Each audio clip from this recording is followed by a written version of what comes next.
Welcome sa Tagalog Manhwa Recap.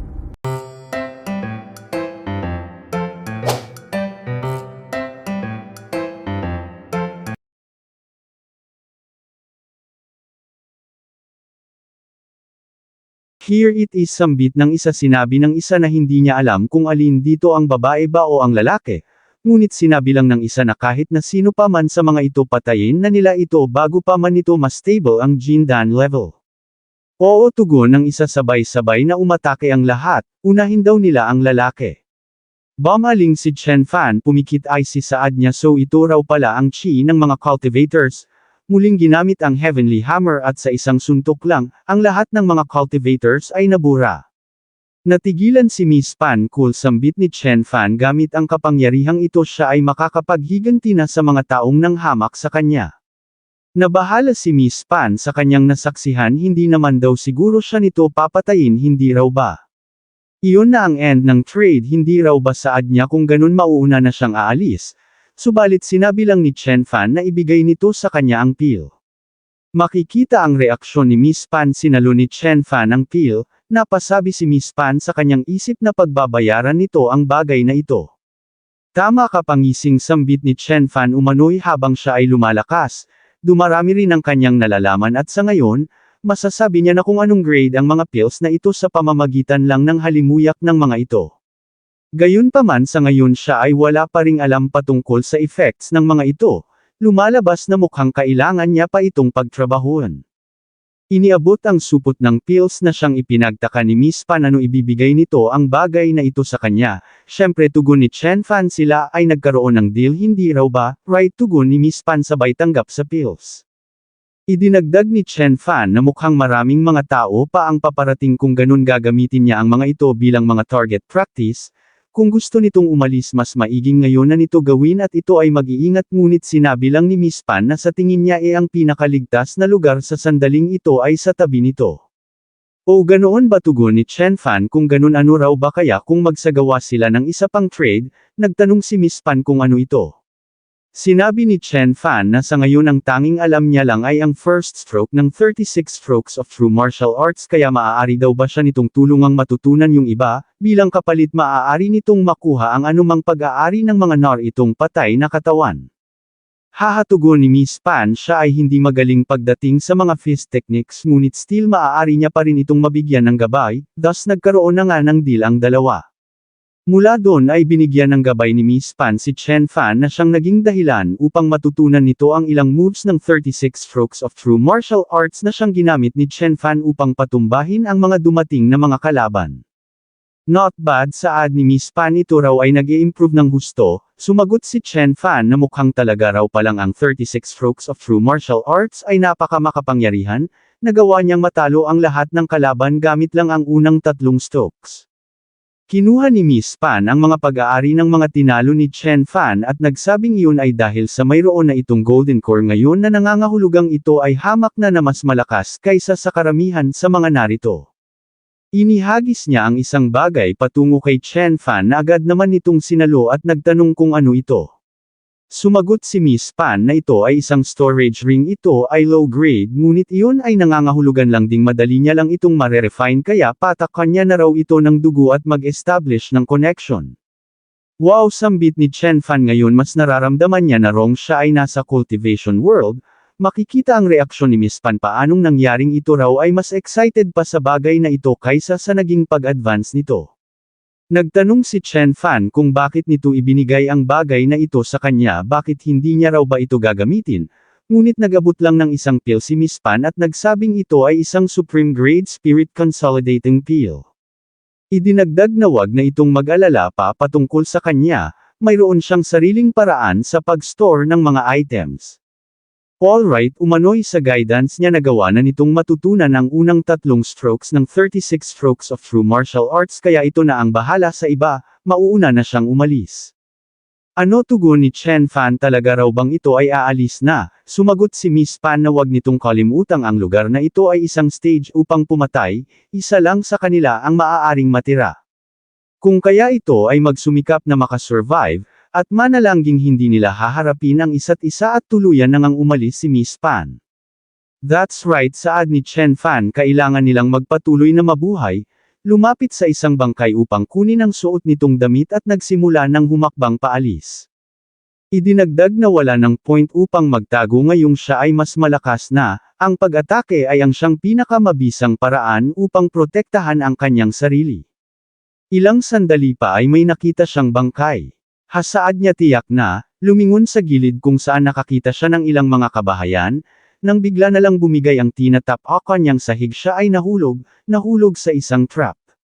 Buti na lang nagawa niyang makontrol ang kanyang naging pagbagsak na pamura nang makita ang mga matutulis na bagay na nasa ibaba. Nagpakawala ng isang heavenly hammer ginamit ang pressure upang iangat ang kanyang sarili pabalik sa itaas. Nang biglang mayroong umatake, agad siyang nagbigay ng counter, ang umatakey bumulusok pa ibaba dumiretso sa butas. Bumaba si Chen Fan at nagsabing ito ay masyadong matagal, kailangan niyang maghanap ng ibang paraan.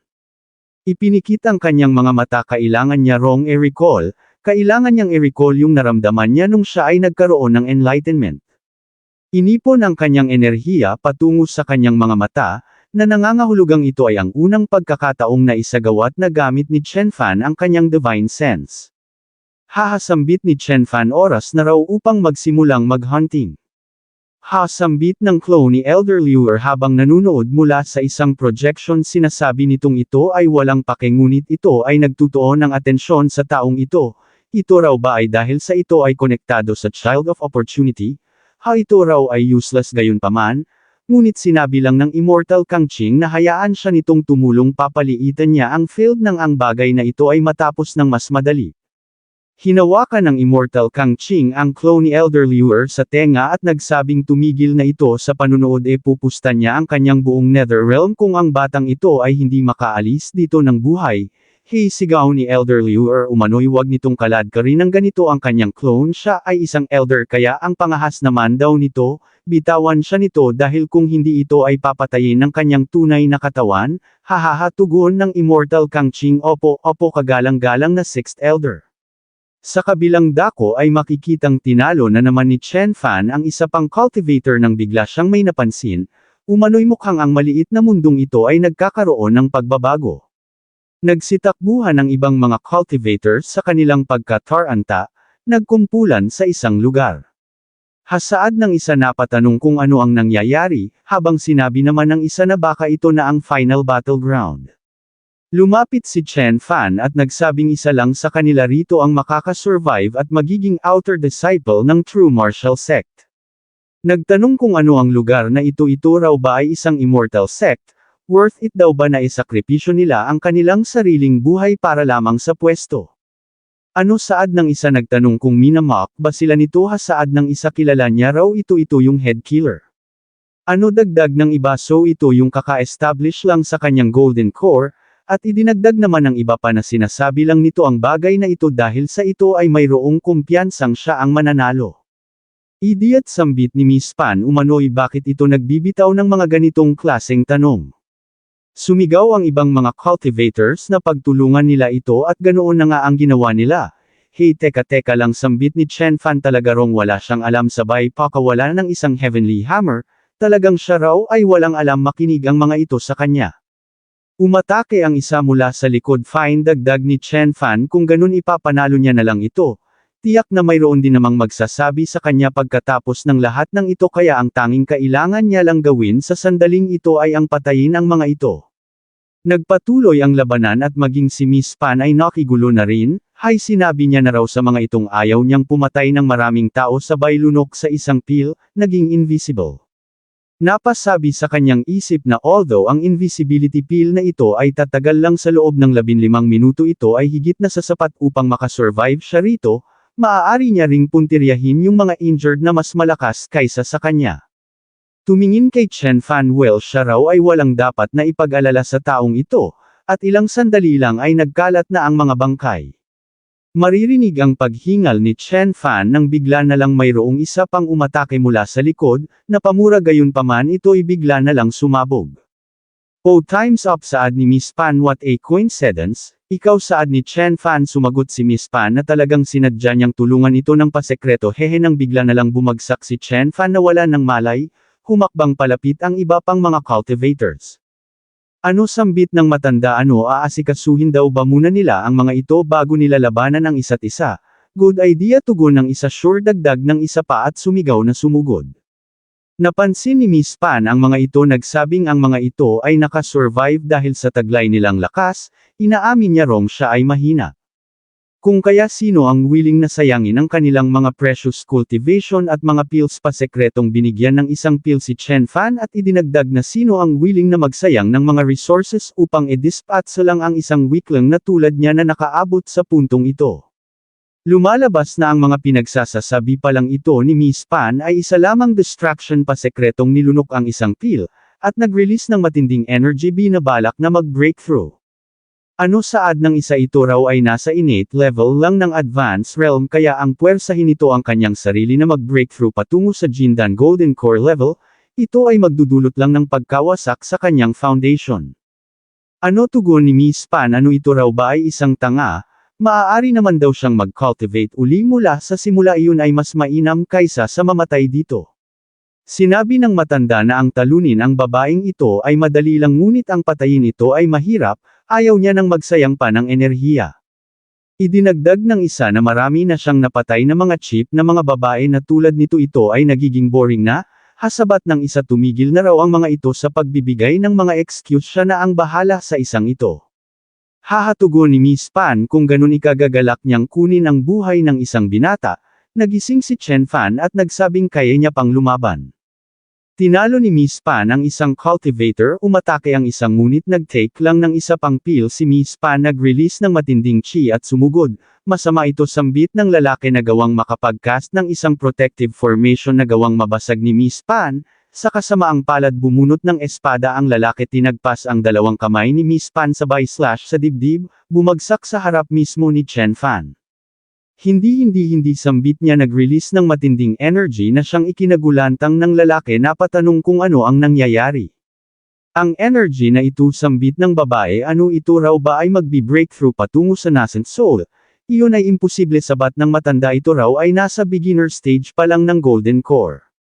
Nagpatuloy sa pag-release ng katakot-takot na enerhiya si Chen Fan, sinubukang sumalisi ng tatlo ngunit wala ring silbi, napamura ang isa.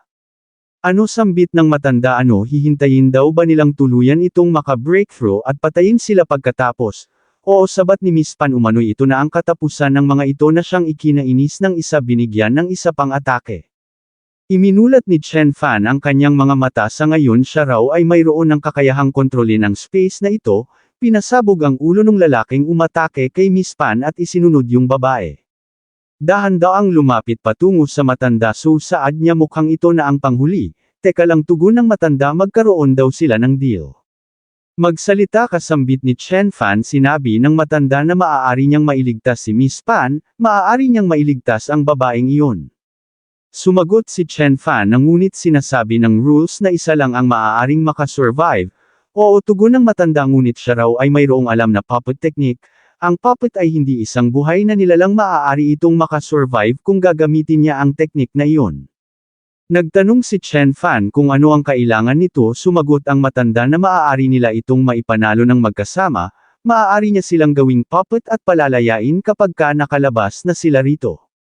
O ganoon ba, tugon ni Chen Fan, sinabi ng matanda na siya ay nanunumpa mula sa kaibuturan ng kanyang kaluluwa. Sa kasamaang palad ay bigla na lang binali ni Chen Fan ang kanyang leeg. Lumapit kay Miss Pan at nagsabing hindi niya tinanggap ang gustong mangyari ng matandang iyon, ngayon ito raw ba ay magagalit sa kanya? Ito raw ay tama, sa ngayon silang lahat ng mga narito ay para na lamang mga langgam para sa kanya. Ang buhay at kamatayan ay meaningless, ganito ba talaga ang immortal cultivation ang mawala ang iyong humanity? Well, tugon ni Miss Pan, umano'y ito ay price na kailangan mong bayaran kapalit ng kapangyarihan, at tuluyan nang namaalam si Miss Pan. Napahawak ng ulo si Chen Fan, umano'y mukhang ang kanyang kapangyarihan ay unti-unting naglalaho. Idiot, sabat ng isang boses, umano'y ginamit nito ang kanyang sariling life source upang pansamantalang puwersahin ang kanyang sariling mag-breakthrough patungo sa nascent soul, winasak nito ang kanyang sariling future. Sumagot si Chen Fan na ito ay isang deathmatch, kaya wala itong karapatan upang e-judge siya para doon. Idinagdag na ang mga ito ay walang morality, ganoon din ang True Martial Immortal Sect, ngunit isang Divine Fist lang ang isinagot kay Chen Fan na siyang naging dahilan upang siya ay mawalan ng malay. Idinagdag ng boses na mukhang talaga raw palang ito ay ang pinakamalalang idiot. Paano nito nasasabi ang mga ganitong bagay pagkatapos nitong maranasang tumayo sa tugatog ng lahat? Mula doon ay lumipat ang eksena sa isang silid kung saan maririnig ang isang boses na gumigising kay Chen Fan, tinatawag sa kanyang pangalan. Iminulat ni Chen Fan ang kanyang mga mata, napatanong kung siya ba ay nananaginip nang makita ang figure ni Qiyong. Fan, sambit ni Qiyong, ano ito raw ba ay nagising na ito raw ay hindi isang panaginip, siya ito si Qiyong. Hatugon ni Chen Fan, Qiyong, ano ito rin daw ba ay naging isang cultivator, ano ito rin daw ba ay nawalan na ng emosyon? Idiot, tugon ni Qiyong, nagtanong kung siya ba ay aasal ng ganito kung ganoon nga. Qiyong Xianzi, tawag ng isang boses, sila raw ay tutungo na sa Nine Paths meeting, okay, tugon ni Qiyong. Idinagdag kay Chen Fan na magpahinga na muna ito, bibisitahin niya na lang ito pagbalik niya, at magmula sa araw na ito ay madalas na silang magkikita. Qiyong, tugon ni Chen Fan, nagtanong kung saan ito pupunta, wag siya nitong iwan, makinig ito sa kanya, ang cultivation ay inhumane. Makalipas ang 2 buwan, sa loob ng isang kantin ay mayroong lumapit kay Chen Fan, hey, wiklang bungad ng isa, nagtanong kung bakit ito kumakain araw-araw. Pinigilan siya ng isa, umano'y tumigil na ito ni hindi nga raw makakuha ng magandang score ang isang ito at hindi rin nakakuha ng anumang spirit fruit o spirit spring water, ang tanging alam lang nito ay ang kumain dito sa kantin araw-araw. Don't worry Junior, saad niya kay Chen Fan, marami silang pagkain dito, kumain lang ito hanggat gusto nito. Ano, sabat ng isa, ano ito raw ba ay hindi magpapasalamat sa kanyang senior brother sa pag-aalala nito para sa kanya, napaka-rude naman daw nito. Tumayo si Chen Fan, nagtanong ang isa kung ano ang binabalak nitong gawin, salamat senior brother Shen, baling ni Chen Fan. Hatugon ni Shen, ito raw ay wag nang mag-alala papatungkol doon, since silang lahat dito ay magkakasama. Mapapansin ang ginagawang pagpipigil ni Chen Fan sa kanyang sarili, napasabi sa kanyang isip na siya ay masyadong naging mayabang noon at pinatay ang kanyang sarili. Pagkatapos niyang ma-experience ang deathmatch na iyon, hindi maaaring siya ay magpa-apekto sa mga ganitong provocations. Mula doon ay lumipat ang eksena sa isang partikular na lokasyon, kung saan makikitang lumuluhod si Shen sa harap ng isang elder. Grandpa, saad niya, umano'y ang exam para sa Inner Disciple promotion ay malapit nang dumating, may alam na raw ba ito kung ano ang magiging test? Nagtanong ang elder kung ano ang ipinag-aalala nito, mga kalahating taon pa naman bago iyon ganapin. Sumagot si Shen, ngunit nakita niya raw si Fairy Qiyong sa labas ng bahay ni Chen Fan nung nakaraan, kaya siya ay nakapag-decide, ngunit sinabuyan lang siya ng elder ng tsaa at sumigaw na itigil na nito ang patungkol sa bagay na ito, maaari nitong magalaw ang kahit na sino mang gusto nitong junior sister na narito, ngunit si Fairy Qiyong, ano ito raw ba ay mayroong death wish? Sumagot si Shen, ngunit papaano raw nangyaring ang basurang Chen Fan na iyon ay naging napaka-close kay Fairy Qiyong, ano ang mayroon sa taong iyon na wala siya? Hatugon ng elder, yung basurang iyon daw ay hindi na magtatagal pa, maghintay lang ito. Sa isang dako ay makikitang nagkakaroon ng sabayang pag-ensayo ang mga outer disciples. Mapapansing si Chen Fan ay nasa likod ng mga ito. Napatingin ng isang elder sa kanya, napasabi sa kanyang isip na bilang isang outer disciple ang foundation nito ay broken at ito ay maituturing na useless sa ngayon. Gusto niya raw sana itong tulungan, ngunit nagbigay ng hint ang Vice Sect Master na hindi niya maaaring gawin yun. Hay, ngunit ito raw ay isa pa ring disciple ng kanilang clan. Ilang sandali pa ay tumayo na ang mga disciples, maririnig ang kanilang tawanan. Sinabi ng isa na siya ay nag-improve ng husto sa araw na ito, sinabi ng isa na ang cultivation ay napaka-amazing, hey, sigaw ng isa, ibigay daw nito yung spirit fruit na nakuha nito kahapon. Humakbang si Chen Fan nang biglang narinig niya ang isang boses na tumatawag sa kanyang pangalan, na mapag-aalamang si Qiyong. Hasambit ng ibang mga disciples, Fairy Qiyong, oo, tugon ng iba, mukhang talagang ito nga, gosh, ito raw ay ang mysterious na child of fate. Fan, bungad ni Qiyong, siya raw ay bumalik na may gusto siyang ibigay, lumingon si Chen Fan at nagbigay ng pekeng ngiti. Hasambit ng ibang mga disciples, napatanong kung ano ang relationship ni Fairy Qiyong kay Chen Fan, napatanong ang iba kung ni papaano nakilala ni Fairy Qiyong ang basurang ito, my God, ito raw ay lubhang nakakahiya. Sambit ni Qiyong nagtanong kung ano ang ginagawa nito subalit nagpasalamat lang si Chen Fan umano'y salamat sa pag-aalala nito para sa kanyang ngunit Fairy Qiyong, kaya niya na raw ang kanyang sarili ayaw niya na itong guluhin pa at tuluyang nagpaalam. Sa loob ng bahay pagsarado ni Chen Fan sa pinto ay agad siyang napasandal, siya raw ay isang duwag. Sa labas ng pinto ay mapag-aalamang sumunod pala si Qiyong Fan umano'y patawad hindi niya binigyan ng konsiderasyon ang pinagdadaanan nito, ngunit sadyang talagang gusto niya lang itong makita. Nakuha niya ang first place sa 9-path meeting ngunit ni-reject niya ang reward, at nakiusap sa master na ibigay rito ang 7 flowers heart reflection fruit na ito na makakatulong para sa foundation nito. Makikitang nagbukas ng bahagya ang pinto mula sa siwang ay iniabot ni Qiyong ang isang box fan saad niya gaya ng ginawa nitong pagtulong sa kanya tutulungan niya ito, gaya ng lalim ng pagkakakilala nito sa kanya ganoon din ang lalim ng pagkakakilala niya rito. Fan dagdag ni Qiyong hihintayin niya raw ito, sa isang dako ay makikitang nagmamasid si Shen nang biglang mayroong palad na dumampi sa kanyang kaliwang balikat. Uy senior brother Hanjin saad niya ngunit umubo lang si Hanjin at nagsabing ang isang outer disciple na tulad nito ay hindi pa qualified na tawagin siyang senior brother gayunpaman bibigyan niya ito ng chance at nihahayaan niya pa itong magkaroon ng pagkakataong makipag-usap kay Fairy Qiyong. Nagtanong si Shen kung ano ang nasa isip nito lumapit si Hanjin at nagsabing makinig ito gawin ito ang bagay na ito at magiging ayos na ang lahat, may iniabot na kung anong bagay na agad namang tinanggap ni Shen kung ganun gagawin niya raw ito ng maayos. Habang sa kabilang dako naman ay binuksan ni Chen Fan ang box, ang nasa loob ay ang tinatawag na 7 flowers heart reflecting fruit. Ito ay isang immortal grade spirit herb na mayroong kakayahang magpagaling ng anumang injury at solidify ang pundasyon ng isang individual, hindi na kailangang i-refine pa bago i-consume.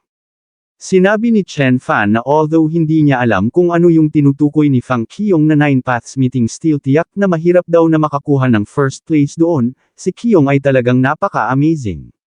Kinunsam niya na ang medicinal herb umano'y hindi niya ito maaaring biguin hindi niya ito maaaring i-disappoint kailangang hindi siya sumuko, may kung anong bagay na kumawala sa kanya pag-epekto ng herb, dahan daw ang bumalot sa kanyang buong katawan.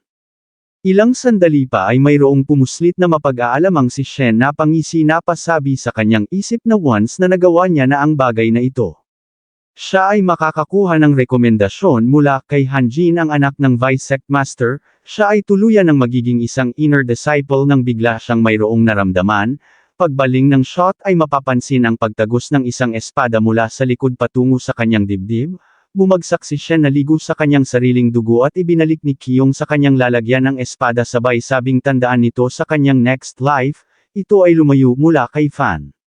Ilang sandali pa ay hinigop ni Qiyong ang bangkay ni Shen gamit ang isang special storage pinulot ang bagay na nabitawan ni Shen nag-infuse ng chi may inihagis na kung anong bagay patungo kay Chen Fan, mapapansin ang pag-materialize ng isang protective formation.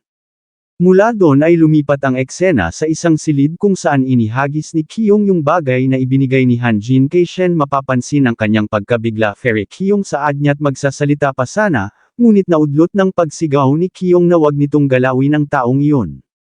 Ano tugon ni Hanjin nagtanong kung ano ang pinagsasasabi nito at bakit siya nito sinisigawan sino ang taong tinutukoy nito sino ang gagalaw dun, hindi niya raw alam kung ano ang pinagsasasabi nito. Subalit nagturo lang si Qiyong at nagsabing kung ito ang may kagagawan tumigil na ito, at kung hindi naman siguruhin itong iyon ay wag na uling gawin pa ng iba sabay talikod at hakbang palabas. Habang pinagmamasdan ang pag-alis ni Qiyong ay napatanong si Hanjin sa kanyang isip kung bakit napakalamig nito sa iba bakit ito ay nagpapakita lang ng mabait at cute na expression sa Chen Fan na iyon ni-reconstruct yung item at idinagdag na bakit hindi nito naiintindihan, na the more na ito ay nagiging ganito the more na kailangang mamatay ang taong iyon. Makalipas ang kalahating taon ay makikitang nagtipon ang lahat ng mga outer disciples. Sinabi ng babaeng elder na ang inner disciple promotion test ay magsisimula na maya-maya lang, kaya ang mga ito ay magsihanda. Iginala ang kanyang paningin mukhang mayroong hinahanap na individual hasambit niya sa kanyang isip ito raw ba ay sumuko na. Ito pa rin daw ay isang disciple ng True Martial Immortal Sect kaya kahit na ito pa ay hindi maging inner disciple, dapat na hindi ito sumuko. Mula doon ay tumungo siya sa bahay ni Chen Fan kung saan siya ay nagtaka sa kanyang napansin. Sinubukan niyang basagin ang barrier ngunit hindi niya napinilit hawat a strong barrier saad niya. Umano'y tiyak na mapapansin ng iba kapag ito ay binasag ng puwersahan. Ano ang Vice Sect Master daw ba ang nag-set up nito? Hindi niya raw yun maaaring suwayin Chen Fan, ito na raw muna ang bahala sa kanyang sarili sa pagkakataong ito, gayunpaman ilang sandali lang, mapapansing nagkakaroon ng cracks ang bagay na nakabalot kay Chen Fan. Mula doon ay lumipat ang eksena sa kabila kung saan inanunsyo ng grandpa ni Shen na ang registration para sa promotion test ay magsisimula na. Nagsama ng cauldron ang babaeng elder at nagsabing yung gustong mag-participate ay patamaan ang cauldron na ito gamit ang kanilang pure Xinwu power upang mag-register, thus ganoon na nga ang ginawa ng mga outer disciples. Hasambit ng isang disciple umano'y hindi niya magawang maka-pierce through sa bagay na ito, saad ng isa pa, so ang ibig sabihin daw ba nito siya ay walang sapat na lakas upang maka-participate, mapapansin ang reaksyon ng isang elder. Napasabi sa kanyang isip na ang kanyang apo ay bigla na lang naglaho at pagkatapos ng 6 na buwang paghahanap, wala pa rin siyang anumang nahanap. Kaya ngayon ang makitang iyon ay wala rito sa kabila ng matinding kagustuhan nung sumali sa test na ito, isa lang ang ibig sabihin nito, mayroong pumatay sa batang iyon, ngunit sino? Napasabi ang babaeng elder sa kanyang isip na pupuntahan niya si Chen Fan pagkatapos ng test na ito. Lumingon sa kanya ang isang elder at nagsabing mukhang dito na nagtatapos ang test na ito. Oo, tugon ng babaeng elder nang biglang maririnig ang sigaw na teka lang, kasabay ng pagbulusok ng matinding dilaw na enerhiya patungo sa cauldron. Ano, sambit ng matanda, ang kapangyarihan daw na ito ay napaka-pure sapat upang ikaw ay maging instant na inner disciple at hindi na sumalang pa sa mga tests. Ano, hindi raw ba kaya na ito ay ang kanyang apo?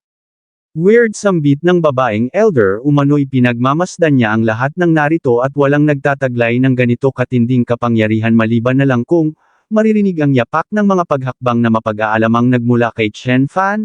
Patawad sa pagpapahintay, bungad niya't nagtanong kung iyon ba ay sapat na upang siya ay ma-register. It's him, saad ng matanda sa kanyang pagkabigla. Ano, sambit ng isang disciple, yung loser, hasabat ng isa pa, malamang ito raw ay nanday. Oo, tugon ng babaeng elder kay Chen Fan, ito raw ay sumunod sa kanya mamaya kasabay ng ibang mga successful na participants. Okay, tugon ni Chen Fan at lumipat ang eksena sa isang dako kung saan naruroon si Qiyong at ang Immortal Kang Qing. Sambit ng Immortal Kang Qing, hindi raw ba't isinasagawa ngayon ang test? Ang akala niya raw ba papanoorin nito yung piraso ng basura na yon, ngunit sumagot lang si Qiyong na natitiyak niyang magagawang makapasa ni Fan doon, siya ay naniniwala kay Fan. Tugon ng Immortal Kang Qing, ang sabihin nito, ito ay naniniwala sa 7 Flowers Heart Reflection Fruit, tama raw ba siya? Sumagot si Qiyong na oo, marahil ang herb na iyon ay makakatulong upang mapunan ni Fan ang gap, gayunpaman, ang will nito ay mahalaga rin kung gusto nitong mag-improve. Humakbang palapit at idinagdag na siya ay naniniwalang si Fan ay mayroong will na tumayo sa tabi niya. Tugon ng Immortal Kang Qing, umano'y tama na sa bagay na ito, sinusubukan lang daw nitong baguhin ang topic. Idinagdag na ngayon ay naabot na nito ang Realm of Perfection, kaya ano, ito raw ba ay in love pa rin sa isang langgam na nasa Golden Core Realm pa rin magpahanggang sa ngayon? Umupo si Qiyong, sumagot na sa ngayon siya ay mayroon pa ring natitirang emosyon sa kanyang puso. Idinagdag na ito ay ang kaibahan sa pagitan nilang dalawa, ang Immortal Kang Qing ang tinutukoy niya, at sa iba pang mga kabilang sa 9 celestial sects. Nag-infuse ng enerhiya ang Immortal Kang Qing at nagsabing ang tunay na emosyon ay ang emotion of the path, which is emotionless. Ang pagiging emotionless ay pagkakaroon ng most emotion. Ang feelings nito para sa basurang iyon ay isa lamang balakid. Iniabot kay Qiyong ang bola ng enerhiya at idinagdag na matindi na ang ginawang sakripisyo ng sekta upang marating nito ang kinalalagyan nito ngayon, ang buhay nito'y hindi niya napag-aari pa. Kung ganun, tugon ni Qiyong, kung ganun bakit nito dinala si Chen Fan dito? Sumagot ang Immortal Kang Qing na upang putulin ang feelings nito para sa taong iyon, at ito ay maging malaya mula sa preoccupations. Sa ngayon ay hindi pa nito nararating ang estadong iyon, ngunit talaga raw bang ganoon? Nagsama ng isang item tumayo, well yun daw ay hindi ganoon kalala. Ang pagkakaroon ng matigas na ulo ay hindi bad trait para sa kanilang mga cultivators. Inihagis ang item patungo kay Kyung at idinagdag na siya ay mayroong tiwalang mareresolba nito ang problema sa pagitan nilang dalawa ni Chen Fan pagbalik niya. Nagtanong si Kyung kung saan ito pupunta. Tugon ng Immortal Kang Ching, umano'y hindi na kailangan pa para sa isang master na sabihin ang bagay na ito sa kanyang disciple, hindi raw ba at tuluyan nang umalis. Fan saad ni Kyung wag itong mag-alala, lalabanan nila ng magkasama ang patungkol sa bagay na ito. Sa nangyayaring test ay nakuha ni Chen Fan ang first place pagdating sa Celestial Art at first place pagdating sa battle, gayunpaman, ang kanyang kabuuang talent ay nasa pang-18 lang. Hasambit ng matanda, hindi raw ba't ang talent na ito ay napakababa? Ano, ikaw raw ba ay magiging isang inner disciple sa pamamagitan lang nito? Sumagot ang babaeng elder na ngunit ito raw ay nangangahulugan lang na ito ay nagsusumikap ng husto at kapag ka ito ay naging isa ng ganap na inner disciple, maaaring ito ay magkaroon ng promising na future. Hay, hikab ng isa, umano'y ang dalawang ito ay mayroong sense, ngayon hayaan muna siya ng mga itong mag-isip patungkol sa bagay na ito. Napasabi sa kanyang isip na siya ay pinakiusapan ni Fairy Kyung na tulungan ang taong ito habang ang Vice Sect Master naman ay gustong siya ay maging strikto. Although sa ngayon ang posisyon ni Fairy Kyung ay higit na mas mababa kumpara sa Vice Sect Master, ngunit napaka-obvious naman na matindi ang magiging pag-angat ng status nito sa hinaharap, thus ito ay nangangahulugan lang na hindi niya maaaring ma-offend yung dalawa. Ang mukhang ordinaryong taong ito na nakaharap sa kanya ngayon ay nagbibigay sa kanya ng hard time, ito raw ay napaka-annoying ng pagmasdan. Ngayon ano sa tingin mo, sambit ng isang babaeng elder nang biglang dumating si Han Jin at nagsabing ang future nito ay napakaliwanag, hayaan nila itong makapasok. Celestial Hanbati ng tatlo, nagtanong ang isa kung sigurado ba itong gusto nitong maging inner disciple si Chen Fan, idinagdag sa kanyang isip na sinasalungat nito ang kanyang ama. Oo, ganoon nga, tugon ni Han Jin, umano'y kailangan nilang ipagpatuloy ang pagpapalakas sa kanilang sekta at tanggapin ang bawat taong mayroong great potential. Oo, pagsang-ayon ng tatlo, nagsimula ng lumipad paalis si Han Jin. Sinabihan si Chen Fan na tumalon sa Dragon Gate upang maging isa ng ganap na inner disciple. Thus, ganoon na nga ang ginawa ni Chen Fan at pagdating niya sa loob, ay bumungad sa kanya si Kyung. Fan sambit nito, sinasabi niya na nga raw bang magagawa nito, humingi ng tawad si Chen Fan patungkol sa inasal niya nung nakaraan. Sumagot si Kyung na naiintindihan niya ito, hindi niya ito sinisisi. Hinila si Chen Fan at pangiting nag-imbita na sumama sa kanya, dadalhin niya ito sa kanyang silid at idinagdag na mayroon ding maraming pagkakaiba sa pagitan ng mga outer at inner disciples. Napasabi si Chen Fan sa kanyang isip na na-experience niya ng i-lockdown ang ibang mga low-level na mga cultivators. Para sa kanya ang mga iyon ay mga hamak lamang na langgam, iyon ay isang bagay na natural na nangyayari, gayunpaman bakit daw ba ganito pa rin ang trato ni Kyung patungo sa kanya? Hindi niya ito maaaring tanungin patungkol sa bagay na ito, ngunit hindi niya rin bibitawan ang kamay nito, hindi niya ito isusuko. Makalipas ang 100 taon ay nagtanong ang Vice Sect Master kay Kyung kung kino-consider ba nito ang kanyang proposal, sumagot si Kyung na siya ay tumatanggi.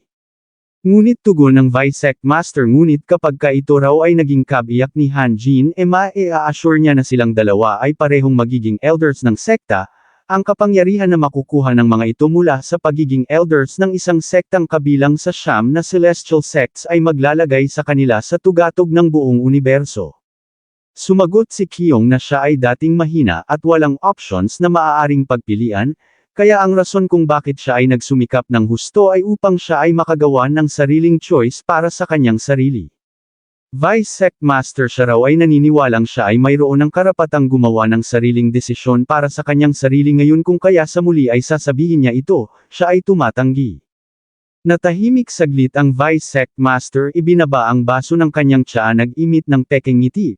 Alright, saad niya, lumalabas na mukhang si Han Jin sa ngayon ay lakang pa rin, pag-usapan na lang nila ang patungkol sa bagay na ito sa susunod na pagkakataon.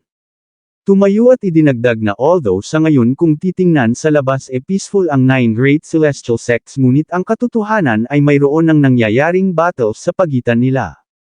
Ang 9 Paths meeting ay malapit ng ganapin, kaya siya raw ay umaasang ito, si Han Jin at ang iba pang mga participants ay magtulungan, at kunin ang sacred artifact para sa kanilang clan. Of course tugon ni Kyong umano'y ang benefit ng clan ay higit pa kaysa sa kanyang sariling needs. Sumagot ang Vice Sect Master na siya ay umaasang maaalala nito ang bagay na ito na sinabi nito. Makalipas ang ilang mga araw ay lumipat ang eksena sa isang dako ng universo kung saan makikita ang mga starships kung saan lulan ang mga participants ng iba't ibang immortal sect. Maririnig ang isang boses na nagsasabing ang Nine Paths meeting ay magsisimula na maya-maya lang kaya mga participants, pakiusap maghintay para sa pagbubukas ng entrance. Sa isang starship ay sinabi ni Han Jin kay Kyong na siya ay nagtataka kung anong uri ng ancient immortal chants ang naghihintay sa kanila sa Nine Paths world, ngunit sumagot lang si Kyong na hindi na nila kailangan pang manghula sa halip gawin na lang nila ang kanilang best. Also dagdag ni Han Jin ang akala niya raw pipiliin nitong sumama sa kanila rito si Chen Fan since ito ang inatas ang pumili ng mga participants. Ngunit sumagot lang si Kyong na pag-usapan na lang nila ang bagay na ito sa ibang pagkakataon. Hatugon ni Han Jin hindi raw ba kaya na ito ay natatakot na hindi nito mapuprotektahan si Chen Fan sa parehong pagkakataon at baka iyon ay mamatay dito. Ngunit sumagot lang si Kyong na kung gusto nitong makuha ang kanyang atensyon pues ito ay nagtagumpay sabay hakbang palayo.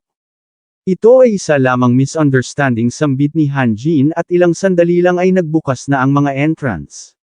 Sa loob ay napatanong ang isa kung ito na ba ang Nine Paths World idinagdag ng isa na ang lugar na ito ay talagang napaka-uncomfortable, nang biglang nagcast ng kung anong art si Kyong.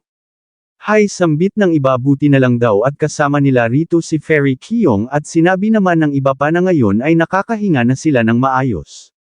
Sinabi ng isa na gaya ng inaasahan sila ay mahihiwalay mula sa iba pagdating nila rito sinabi ng isa na siya ay nagtataka kung kamusta yung iba, lumingon si Kyong at nagbigay ng order na tumahimik at maging on guard na agad namang sinunod ng lahat. Maya-maya pa ay nabahala ang iba nang bumungad sa harap nila ang isang demonic beast.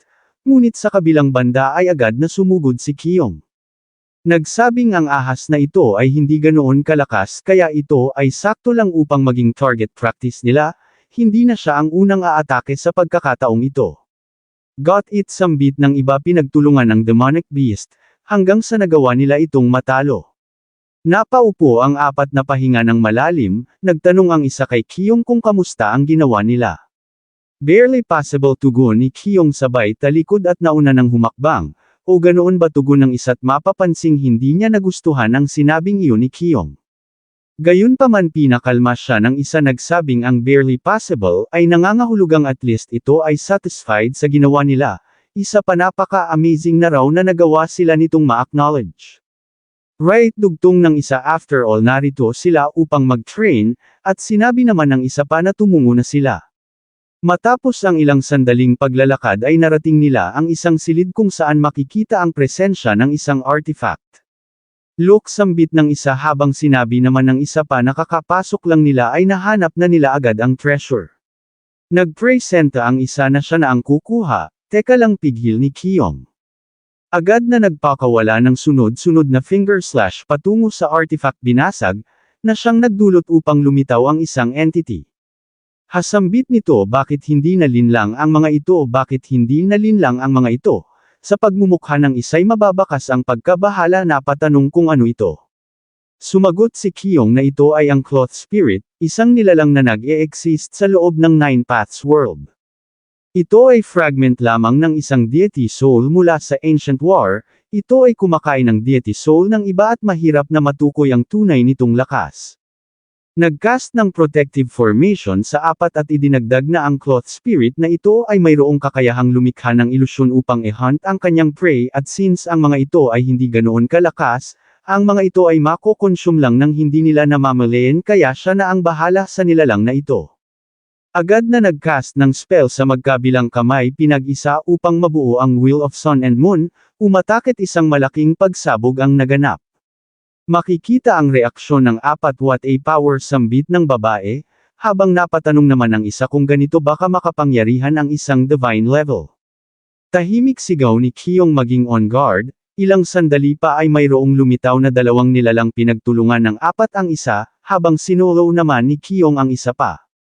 Makalipas ang ilang sandali ay nagtanong ang isa kay Kyong kung maghahanap na ba sila ng daan palabas o sila ay magpapatuloy sa pag-explore. Sumagot si Kyung na iyon ay nakadepende sa sitwasyon. Maaari ba akong magtanong sambit ng isa? Maaari daw ba siyang magtanong kung papaano ito naging napakalakas ng ganito kabilis? Mayroon daw ba itong anumang sekreto? Ngunit sumagot lang si Kyung na working hard is the key. Alright, sabat ng isa sa ngayon ay ikalma muna nila ang kanilang mga sarili, hindi nila maaaring i-distract si Fairy Kyung na agad namang sinang-ayunan ng iba at makalipas ang ilang buwan, ay tuluyan na silang lumabas mula sa Nine Paths World. Hay, sambit ng isa sa wakas na tapos na at sinabi naman ng isa pa na ang mga nakita niya sa lugar na iyon ay higit na nakahihigit kaysa sa kanyang na-experience sa buong buhay niya.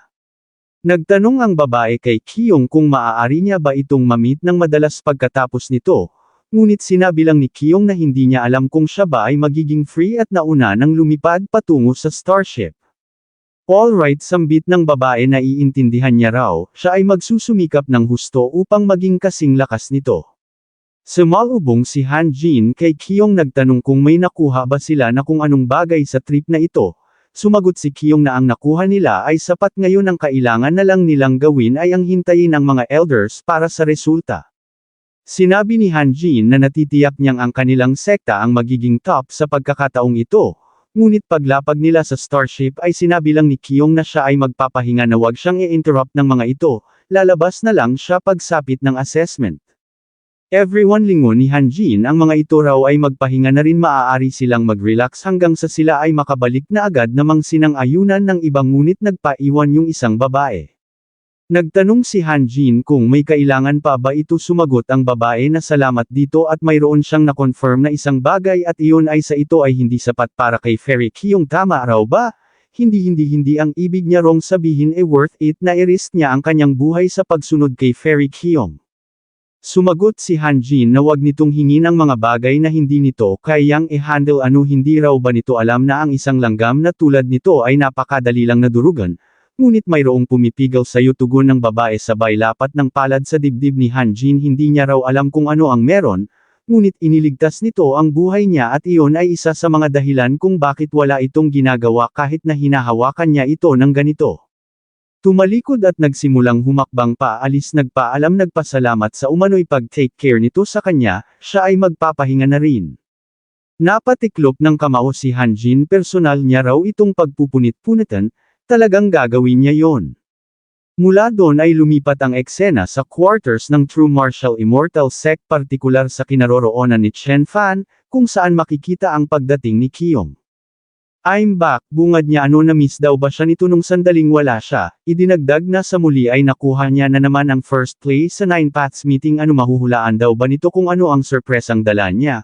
Ngunit sumagot lang si Chen Fan na wala nang higit na mas mahalaga pa kaysa sa ang ito ay makabalik ng ligtas sa tabi niya. Iyon ay ang biggest happiness ng kanyang buhay. Mararamdaman ang matinding aura ng pag-ibig at kagalakan mula sa dalawa, nang biglang nagising si Chen Fan.